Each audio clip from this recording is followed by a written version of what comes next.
Who's buying million-dollar homes in Canada? Seriously, who are these people? Because if you're an average Canadian looking at house prices right now, it feels like the entire country is playing a game you were never invited to. In cities like Toronto and Vancouver, million-dollar homes are normal now. But what's shocking is that even places like Kitchener, Hamilton, Halifax, and Ottawa are seeing ordinary houses sell for insane prices. So the question is, who is actually buying these homes? Because it clearly isn't the average young Canadian anymore. Well, the answer is actually a mix of several groups.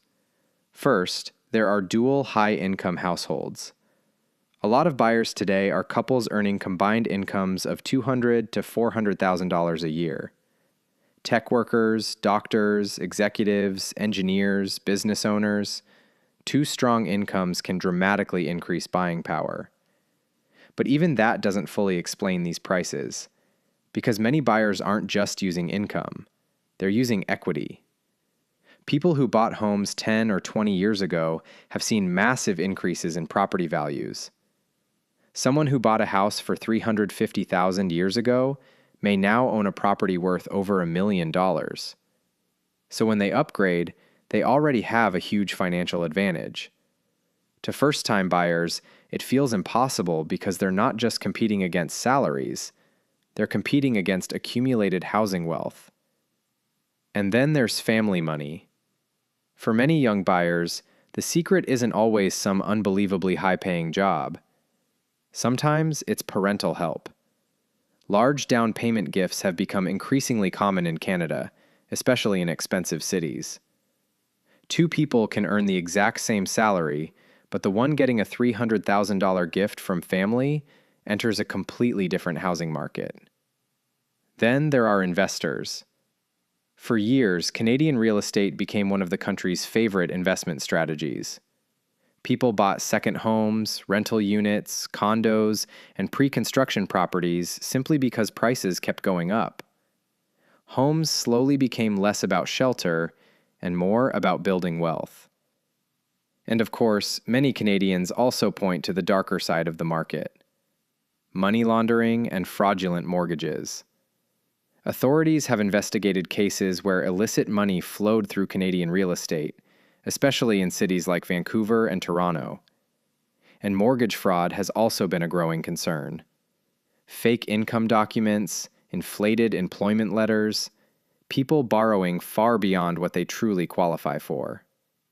Now, obviously, this is not the majority of buyers, but even a relatively small amount of fraud or illicit money can push prices even higher in overheated markets.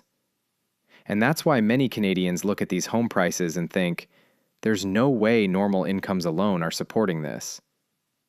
But despite higher interest rates slowing the market, million-dollar homes are still selling. Why?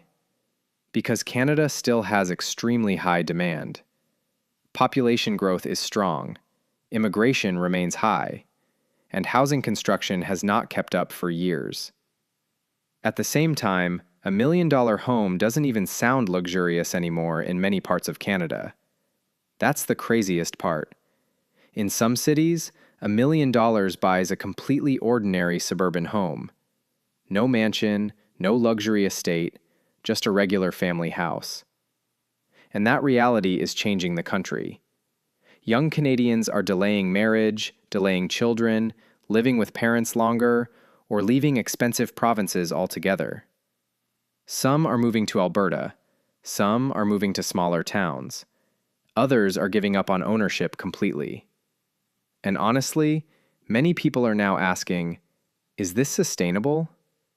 Because housing affects everything: family formation, mental health, retirement, and overall quality of life. So who's buying million-dollar homes in Canada? Usually, people with high dual incomes, people who already owned property, people receiving family help, investors, and in some cases, people stretching or abusing the system.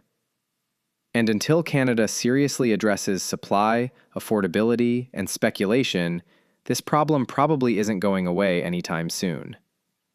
But what do you think? Are million-dollar homes just the new Canadian normal? Or are we heading toward a major correction? Let me know in the comments.